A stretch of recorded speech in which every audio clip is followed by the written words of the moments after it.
Politics को लेकर, क्योंकि आने वाले विलेज काउंसिल में हमारा क्या प्रिपरेशन होना चाहिए, हमारा आइडियोलॉजी क्या है। और हमने सब अपने लीडर्स को कहा है कि हमारा जो कमिटमेंट है वो कोई नेता के लिए नहीं है, लेकिन अपने तिपरा लैंड, अपने दोफा और अपने ज़मीन के लिए।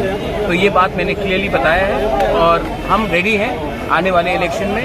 कुछ भी हो जाए, हम लोग छोटा पार्टी हो सकते हैं, लेकिन हमारे पास हिम्मत है और हमारे पास फाइट है अपने तिपरासा के लिए फाइट करने। सर कौन सा डिस्ट्रिक्ट लेकर आज सदर, वेस्ट, उन्नकोटी, चोरिलाम, ख्वाई पॉलिटिकल डिस्ट्रिक्ट हम लोग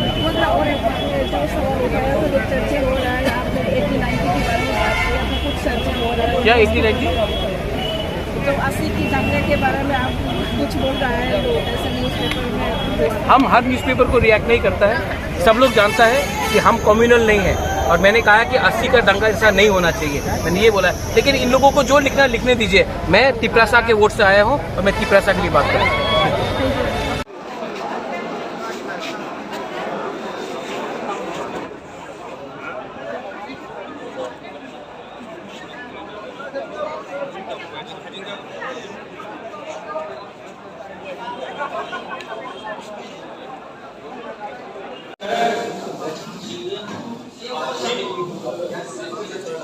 CEM तीनटा डिस्ट्रिक्ट ni sini तीनटा district ni dalam bentuk kotoran sini dan executive member tu kan bono request kira